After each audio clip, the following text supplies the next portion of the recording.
guys, good morning. And galing tayo sa center. Nagpasaksak tayo ng tetanus toxoid. Ayan. Sa center. Tetanus toxoid. Ayan o. Diba? Ayan, nakalista. Twice ako tetanus toxoid. Yung una ko is December 3. Tapos, ngayon, January 7. Dalawang beses lang yan. So, ayan, masakit. Masakit siya talaga habang sinasaksak. Tapos, kung naaalala nyo nung nakaraan, ang binigay lang sa akin 3 banig na calcimate. Kalikot naman ni Hailey. Ang binigay lang sa akin 3 banig na calcimate. Ito. Ngayon, isang kahon na. Yung binigay sa akin. Ito lang, i-picture na natin. Isang kahon na yung binigay. So, super happy kasi nawala yung 3 banig ko na yun ng calcimate. Magkano din kasi yung Caltrate Plus. Yung Caltrate Plus ay nagkakahalaga ng tumataginting na 1,000 million. Na 8 pesos ang isa. Ito, libre na lang sa center. Calcium carbonate. Ayan, calcimate nakalagay. Calcium carbonate. So, ngayon, ang sabi niya lang, inom daw nito is twice a day. So siguro sundin na natin, twice a day natin inumin para mas matalab. Kasi once a day ko lang talaga ininom dahil once a day lang naman yung sabi sa akin dun sa calcium. Pero siguro pwede na ngayon once a day kasi marami naman ako ininom na gamot. Nag-aspirin pa rin ako. Tapos, diretso ko pa rin yung Mom's Choice. Tapos, diretso pa din yung, ano ba yun? Ano ba isa? Vitamin C. Vitamin C ko, tsaka ito nga yung calcimate. Tapos, mabilis lang naman doon sa center sumakay ako kay Maan. Mabilis lang naman sa center ngayon. Kahit naman noon, mabilis lang naman. Ang ano lang is, nagbabayad pa si Maan ng kuryente. So, hintayin ko siya nandito ako. So, doon na kami umuwi kasi sa Putlod ngayon, guys. So, yun, sumasakay ako kay Maan. Tapos, siguro bukas, kung magre-reply yung assistant ni Dr. Santiago, baka makapagpa-ultrasound ako. Pero, bakit hindi siya nagre-reply? Hindi kasi siya nagre-reply. So, siguro bukas daanan namin siya. Magpapaschedule ako for ultrasound. Dadaanan namin siya bukas. Ay, magtatanong ako kung kailan pwede. Kasi nga, hihintayin ko si Eric. Gusto ko kasama ko si Eric magpa-ultrasound. Diba? Kung bukas, kung po pwede, papa-ultrasound na rin ako bukas kung po pwede. Depende. Pag nakauwi mamaya si Eric, si Boy Kidlat, pag nakauwi mamaya, baka magpa-schedule na ako for ultrasound kasi gusto ko na din magpa-ultrasound. Wala na akong iisipin, diba? Maipagawa ko na siya kasi naman yung close to the check-up na, tsaka mo siya ipagawa. Yun. So, ayan, basa pa rin yung buhok ko. Ayan, dumaan lang ako dito sa bahay. Check ko na rin yung isosoli ni Hailey na worksheet. Yun, later na lang guys. Wait lang. Guys, tumawag si Maan kasi nga naubusan siya ng gasolina. And ayun nga pala guys, may upload ko kasi itong video na to, maipipremiere ko kasi ito sakto sa birthday ko. So happy birthday to me. Matanda na ako, 26 na me. 26 na. Ayan. Siguro bukas baka makapagpa-ultrasound kami. Ano pa lang ngayon, January 7. Kasi marami kong premiere, diba? Marami kong birthday mo na ngayon? Di pa. Kailan? Marami akong premiere, so hindi ko agad hindi ko agad mai-upload kasi nga sunod-sunod na yung premiere ko hanggang 9. Ito pang 10 na to, January 10. So, yun nga guys, so happy kasi isang banig yung binigay sa akin. Wala ko kasi yung 3 banig na ibinigay nila, yung pinahingi ko kay Maan. Pero yung 3 na inom ko na, yun. So happy, syempre. Diba? Tapos, hindi pa pala ako nakakainom ng aspirin. Ano ba yan? Baka may aspirin dito, iinom ako ng aspirin. Kuha mo akong tubig, Hailey. Ayan, wait lang.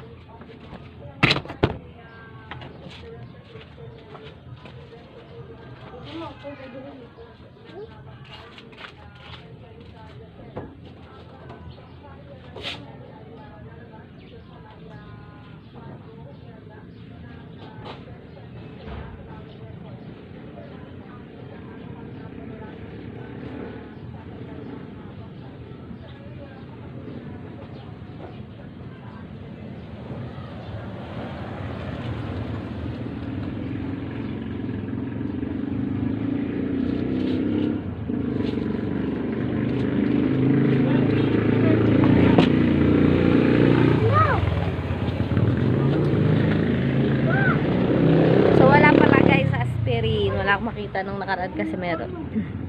Mapatoy akong buhok.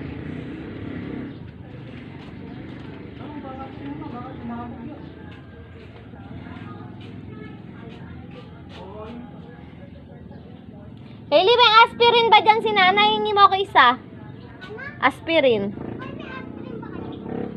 Si nanay ka humingi. Kay nanay ka humingi. Isa lang. Ayan, nagpapahingi ako ng aspirin kasi 80 milligrams ang iniinom niya. So, papakita ko sa inyo yung aking tummy. I'm 6 months na. Ay, naiipit kasi. Yan. Yan. Diba?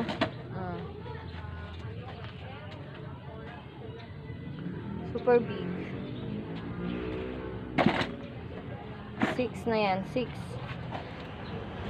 months na yan, guys. So, ngayon nagpapahingi ako ng aspirin. Tambay-tambay muna dito pag may time tumawag si Maan na wala ng gasolina. Hintay natin kasi nga ibayad siya ng kuryente. Tapos, uwi na tayo. Wait lang natin si Boy Kidlat kasi tomorrow baka magpa-ultrasound na talaga ako. Nagpa-schedule na ako. Ayan. Kainom. Kuha ka ng tubig. Aberi nga, iniinom ko eh. Ayan. Pait. Kasi hindi ako nakainom kanina sa bahay. Eh, meron naman ako dun sa bahay. Hindi ko talaga, ay, sa bahay. Hindi ko talaga makita yung calcimate ko na waglet. Sayang din yun kasi, diba, 3 banig yun. 15 days mo din iinumin yung ko sa twice a day. Hindi naman ako nagto twice a day. Nagwa once a day lang ako.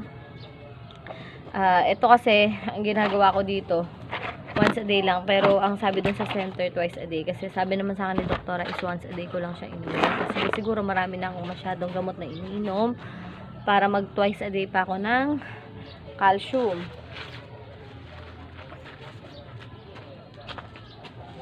Buti nga't meron akong nahinging calcium. Kung hindi, bibilin ko pa yan, di ba?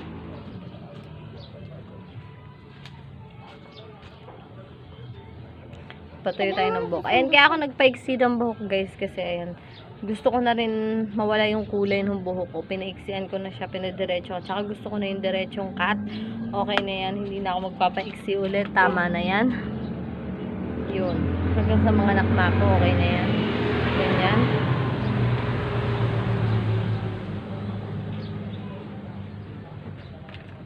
Tapos mamaya, nandiyan na si Maan. Uwi na kami. Yun. Update nga pala. Wala naman ako masyadong ramdam. Pero yung backache, ayan, dun sa aking lower back. Nararamdaman ko yan sa balakang ko. Medyo nagsumasakit. Yun lang. Tapos, sana okay na. Hindi na ako low-lying placenta sa ultrasound ko. Tsaka sana makita na yung gender, diba? Gender reveal tayo. Tapos, ayan, so far okay naman, wala naman akong nararamdaman, tapos active naman yung baby, tapos wala namang problema. So, di ba, masaya na active, tsaka parang hindi naman ako masyado nang pumapangit masyado. Maitim lang. Tapos ang dami kong tigyawat. Ayan, yun pa rin. Yun pa rin, madami pa rin akong tigyawat sa noo, sa kilay, yan. Dito, so yan, buong mukha talaga, as in, tsaka yung dibdib ko, tsaka yung likod ko, sobrang dami as in, tsaka dito sa mga balikat ko. Pero mawawala din yan pag nanganak na ako or pag manganganak na ako. Siguro pagkapanganak talagang totally mawawala na siya. Tapos, yun, magbe-breastfeed ako sa gabi, pero sa sa araw magpapump ako. Bibili ko ng pump para matuto siyang mag-dede sa bote. Yun. So, yun lang guys. Later na lang. Yun guys, nakauwi na nga ako. Tapos, bukas confirm magpapa-order na ako 12:30 ng tanghali. So, yun lang. Thank you so much for watching. Bye!